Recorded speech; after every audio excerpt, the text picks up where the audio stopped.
The cost of IT in business can be staggering. From hardware and software expenses to services like internet and phone, you don't need to spend a fortune on IT to succeed. If your organization spends more than $500 monthly on any service, or you're considering signing a long-term contract, IT Enabled can help you manage your technology and minimize your costs. Contact us today to schedule a free consultation. IT Enabled, we're here to help.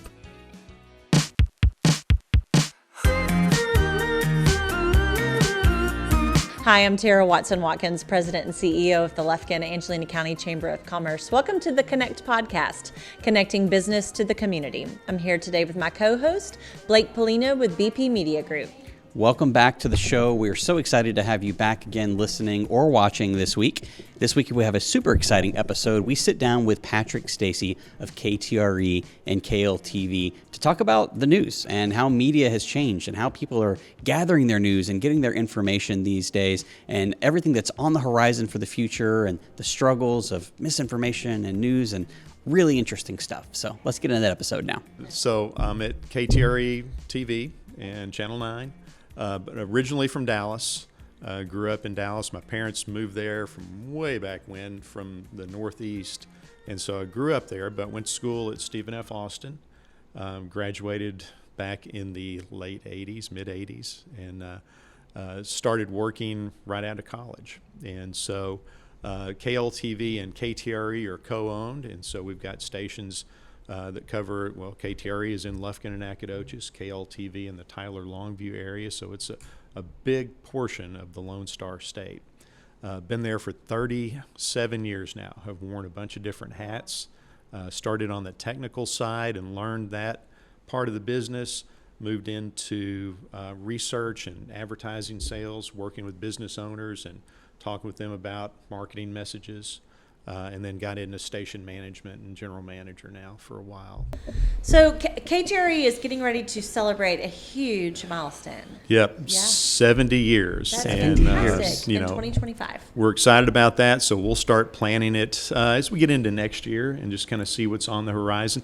Those 5-10 year milestones are always neat because a lot of businesses aren't around that long. That's right. And so when you have that type of legacy business, it's you want to celebrate a little bit. And we've had some incredible people come through the doors at KTRE that careers that started here that went on to some incredible markets and do some incredible things, and then others that have come back home that have landed here and again have just made KTRE the unique place that it is. It's just it's a very family spot.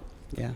And so when you see generations of people that come up and say, gosh, I remember, so-and-so who did the weather way back when, or they're a second generation weather watcher and things like that, you know that you're having impact on people.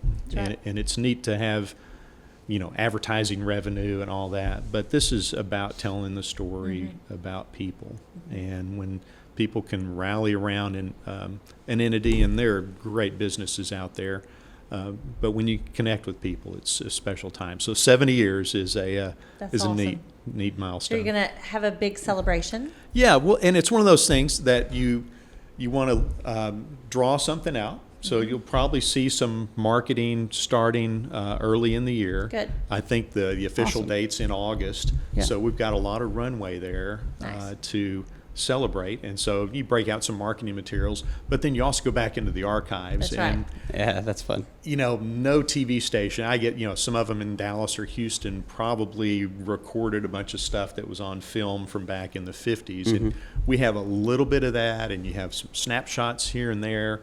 You're digging through newspaper articles and you're going through a bunch of files to say, okay, this is something that happened and captured the attention of the folks back then. And so you go start that process pretty early, and then you throw that out there, and it's going to culminate with some type of a celebration for That's sure. fantastic. So it'll be Love fun. that. So I was trying to think of an industry to compare it to that's seen more change in 70 years. And I was going to say like rocket science, but we still send people to space in like 1970s equipment. So I don't know what the good comparison would be, but I can't think of anything that's changed more than your industry has in 70 years. How Right. have you seen that change? It's incredible. So we've got the original camera that we signed on with.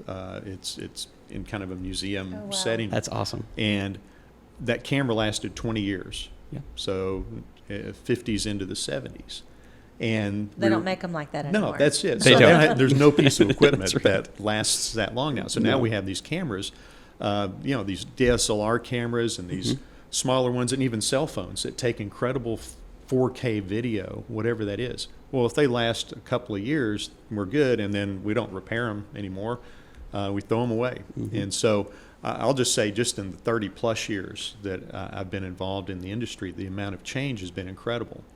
We used to edit on 2-inch wide videotape, and they had these big giant reels and these big machines and all that, and it was an inexact science. And then you move to smaller and smaller tape, and everybody remembers VHS tapes and all that, and then you go to digital. And about 15 years we kind of converted everything to a digital format, so there's no tape breaking, nothing like that.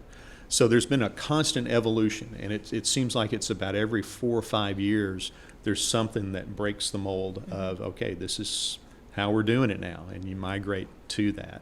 And so a lot of change in the industry, in our business, but it happens even faster and faster as Absolutely. we technically evolve.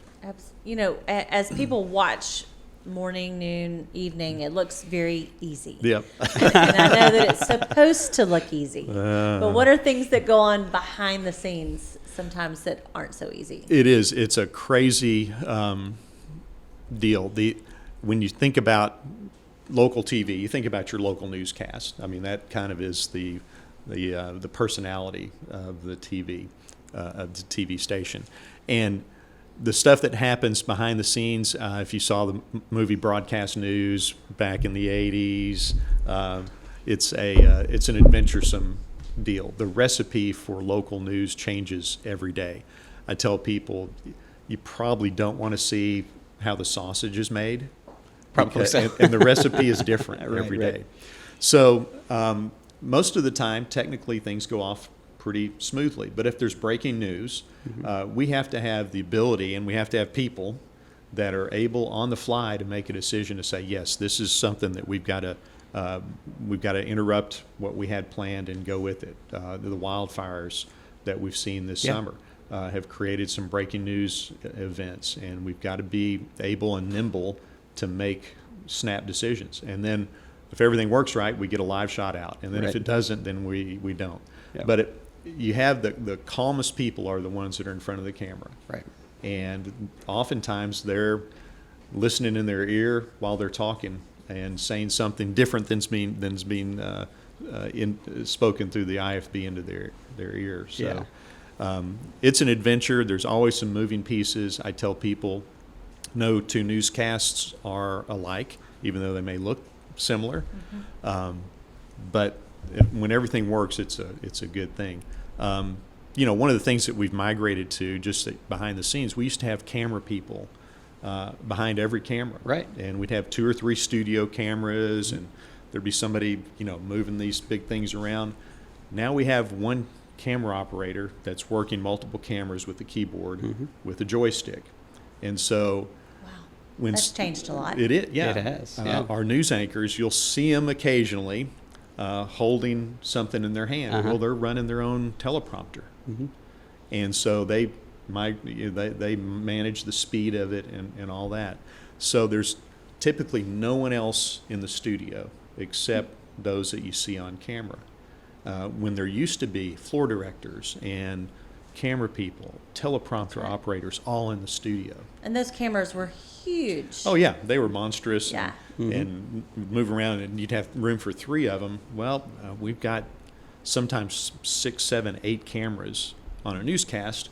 They're small cameras, and they're remote controlled, and so it's changed in that sense. Yeah.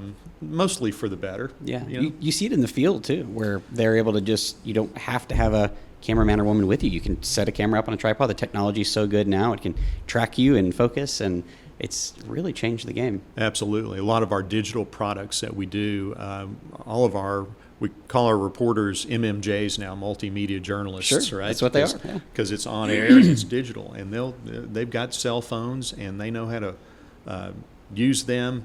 If they get to a scene of a news story, they'll shoot something on their cell phone, send it back to the newsroom, and we'll post that immediately to get some type of digital update, especially if it's breaking news or train derailment. Somebody will get there, get some visuals. They immediately want to know, people want to know where that is. Mm-hmm. They want to know if anybody's injured. Are there risks? Sure. And so when we can turn that kind of video around, as opposed to having to go out and shoot, drive back to the station, edit, and all that, it takes time. That's not the luxury we have anymore with today's audience. Yeah, and it's changed a lot. So like when we think of news, you think of the big events that happen in your life. So like when you ask someone, where were you on 9/11 or when JFK was assassinated, we're associating that with news, with what we heard and how we heard it and where we were. So it's always such a big deal, but the way we're receiving that is so different, right? So like I remember, we'll take 9/11 for example. I remember being at home and I remember not going to school that day, and I remember my mom not making me up from school. I was like, am I going to get to miss school today? And I didn't know what was going on, and then we went into the family room and we watched the news all day. Right. And the way that's consumed is so different now. So how has that part of it changed in your world? Yeah, so people don't want to, there was a time when we would wait until 5 o'clock or 6 o'clock news, and we'd back our dump truck up and we dump it all at once and say, here are all the news stories of the day. Right. Well, the digital world, digital technology, and the speed of everything has negated that. Right. People know what the top stories are when the 6 o'clock news hits. They already know kind of what's going on. Now, hopefully they're going to get updates. If we're doing our job, we're giving them, we're filling in a lot of the blanks. They know that there was something that happened.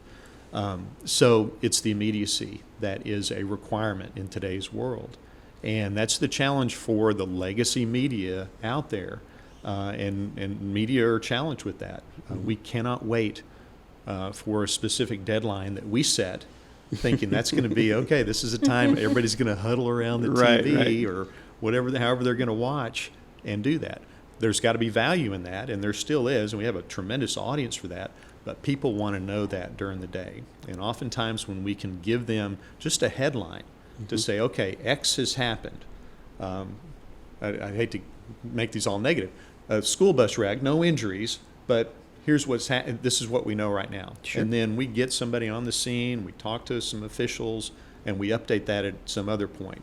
And then in the newscast, we've got some additional information, video, that type of stuff. So it is a different progression of a story through the day that people demand consumption. It's immediate. We have to meet them where they are when they want to consume it.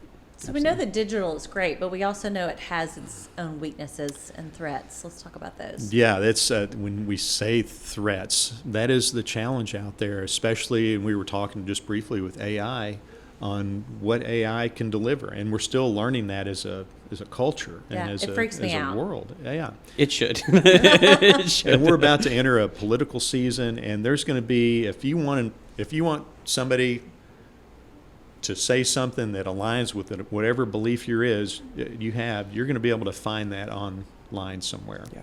And so that's a threat.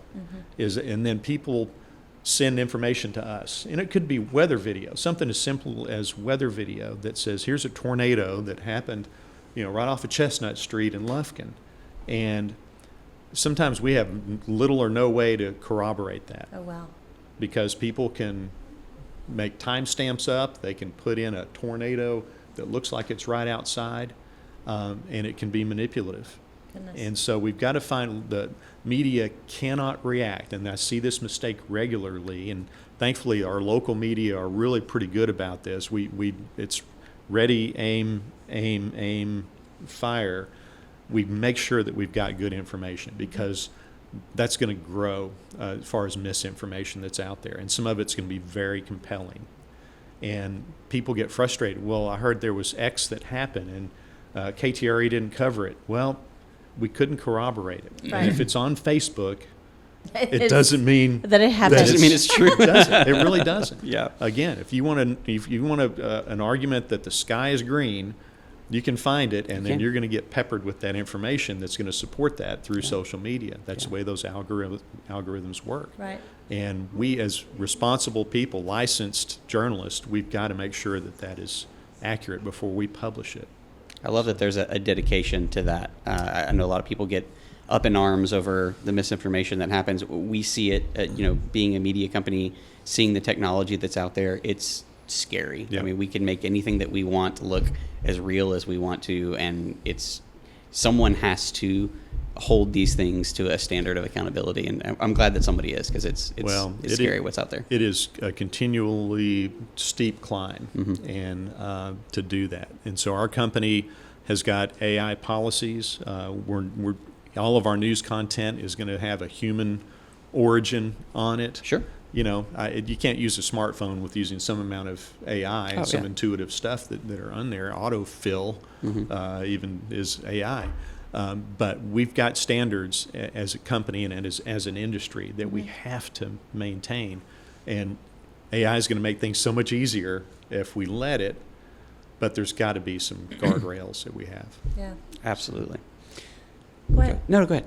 Well, recently you and I sat down for coffee one morning and we talked about just the fact that you're still very much present in Angelina County and in the East Texas area. And I was telling you, we were talking about kind of busting some myths, because so many people in our area, I think, really believe that since you combined with the Tyler station, that you're not as dedicated to Deep East Texas. So let's talk about that, because I did not realize that we had so many actual reporters here on the ground.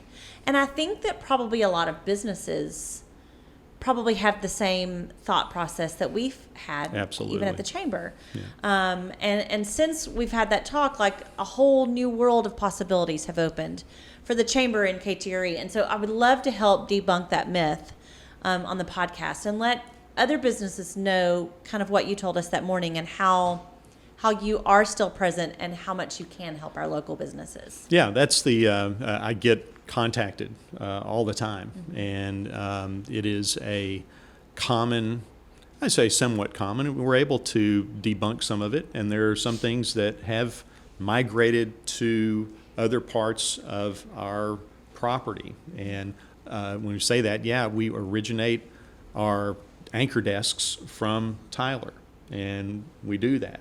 But we've got our content generators here and that are across the area have never been stronger. We've got 4 reporters between Lufkin and Nacogdoches. We've got Brad Lozick, who's bringing the weather and doing a fantastic job, and has for well over a decade or more. We got sports also that is a priority for us with personnel here that are covering all that. So our content generators are as strong as they ever have been. Now, through efficiencies, through the need of consolidation, and we've had to move things and consolidate things. And there are things that impact our signal that are in North Carolina, where we have different hubs. And so we've got a massive network of resources that contribute to our signal and see the final signal that we see at home. But our content generators have never been stronger. I try to make it across all of the market, from Lufkin and Nacogdoches to Tyler and Longview. It's a big swath. Sure. And we've got other managers that are in that same boat to make sure that we are in touch with communities, that we're addressing business needs, that we're able to do events like this. And there's no place that's too far for us to go if it's within our signal coverage, to the Louisiana border, to nearly to Dallas, to Toledo Bend. Yeah. And so we want to make sure that we've got those things covered. Now, we've got to get smart also, because there are threats out there from Google and even Amazon, where they're generating content, sometimes getting their content from us. They don't compensate us for that at all. And so that's a congressional fight that we're in right now as an industry, to say, you know what, we've got boots on the ground. Google typically doesn't sponsor the the Forest Festival. Yeah. Right? It would be great if they'd like to. Yeah. Please. But they're taking money out of this market. That's right. And so every small business, every business is faced with that. And so when we hear about the term buy local, shop local, the same thing applies to your media consumption. And you can't just, no one source is going to be enough. That's right. But there is just a truth and a loyalty to that and a strengthening of the community when we say consume locally. And so our commitment is we're always going to have people ingrained in the community as best we can.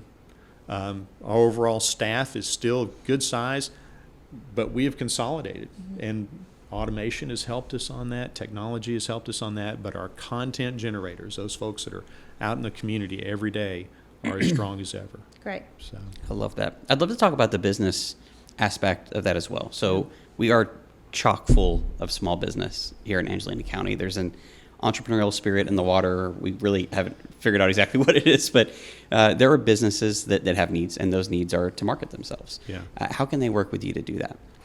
yeah, that's one of the questions we'll get, and we'll go to a one location retail operator, local business, dress shop that's, their margins are narrow. They've got a limited marketing budget. They're not Coca-Cola, or they're not, and not that Brookshire Brothers has got unlimited money, but they've got a bigger operating budget on all aspects from all positions. The beauty of what we can offer now is the digital world has the ability to get smaller businesses in front of people with their marketing message. Yeah. And so we would recommend a mix of, okay, maybe you can do TV right now, get a 15-second spot and get in our morning news for a reasonable amount of money.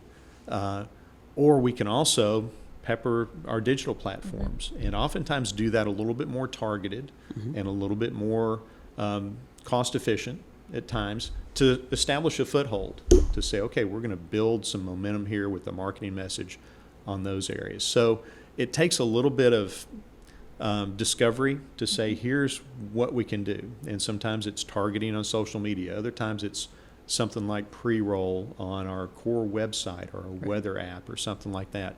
But typically we can find a way to help market a business. And it's, again, Facebook's got a role in that, and we wouldn't get a dime of that. And businesses use social media and TikTok and Instagram to do that. But oftentimes we can also find a way to reach a digital audience. It depends on the age of that audience that you're trying to reach too. There's older demographics that are going to skew a little bit more into legacy media and as opposed to digital stuff. Younger sometimes are going to go into the TikTok world and all that. I'm glad that you brought that up. I think it's really important for people. We see it a ton on the video production side, where people will think about advertising and they'll think of, what it takes to put a commercial on TV. And as we talked about earlier, people are consuming their news differently. There are still a lot of people who watch the news, but there's people who are consuming their news entirely through an app. Yep. They're through your app, or they're checking the weather on that. And those are still ways that you're able to help those businesses. So as you've changed your delivery form of this news, you're able to change those different ad forms as well. And I think it's really important for people to know that and to kind of debunk that as well, as it's more than just TV commercials that are on the news. Oh, that's it. There are people that consume news on one of our apps that will never get to watch TV. Sure. Unless there's a breaking news or Super Bowl, or some type of special event or something like that. And we recognize that, and every media needs to recognize that. Absolutely. There are people that are not going to, be impacted by your bread and butter. Sure. And so we've got at least two audiences, if not more than that. So That's great. We've got multiple niche apps, obviously weather, but we've got Project Tornado. We've got a cooking app. We've got a Spanish news app as well. Awesome. to hit the Hispanic culture. And you have to do that in today's world. You just can't rely on what you think is your Cadillac delivery system. Sure. Again, the audience is still out there for our newscasts, and they are as strong as ever. We have a stadium full of people every night at 6 and 10 and in the mornings even. But you just can't rely on that. And and assume that you're going to be an authority in people's lives for information. There's got to be other ways to reach them. I love that. So if a business has something going on and they want someone to come cover it, Yeah. who do they reach out to?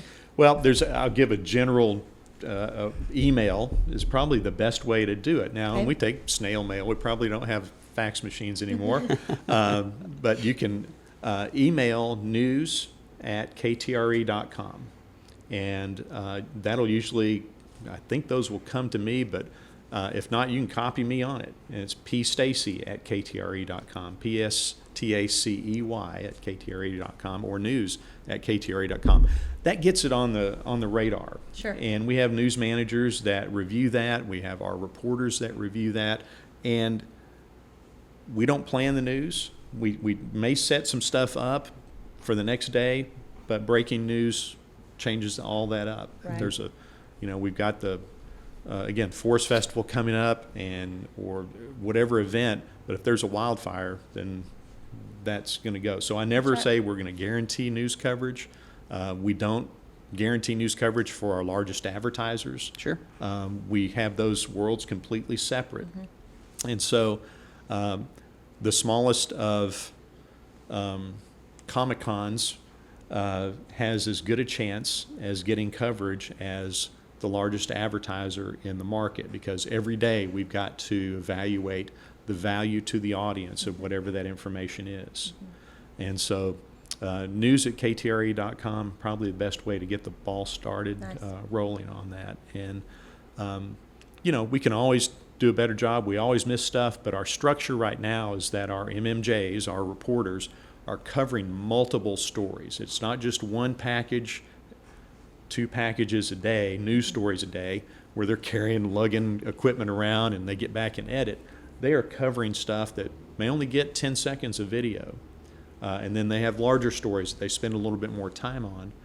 But they're doing 3 and 4 and 5 pieces of content daily. Wow. So we've got more content than we ever have. That's another advantage of the technical advances that we've experienced. Awesome. So. Very cool. Well, we appreciate all that you do for us. We celebrate your upcoming 70 years Yep. of being in the industry, and we thank you for being loyal to the community and for all that you do to help promote and encourage people to see what we have in the community. Yeah. It's not just bad stuff that you promote, it's also the good stuff, and we appreciate that. Well, that's it. We love to promote the human interest stories, the people stories. That's what people remember. That's right. Again, and but I applaud what the chamber is doing also. Oh, You're thanks. bringing businesses together, setting a culture where small businesses are going to run and grow, and we're fortunate to have a great seat to see all that happen, you. and wherever we can help get plugged in, we're happy to do that. We appreciate it. Thank you. Well, thank you so much for your time. We appreciate you Yeah. coming on the podcast and, Yes. and chatting with us. This has been a lot of fun. Appreciate the opportunity. Absolutely. Thank you so much for listening to the podcast again this week. Truly appreciate your support. We could not do this without everybody that listens every week and tunes in. We truly appreciate it. If you'll do us a favor, if you'll go rate and review the podcast wherever you're listening, that just helps other people like you find this type of content. And if it's something they're interested in, it'll show up in their feeds. Thank you so much, and we'll see you next week.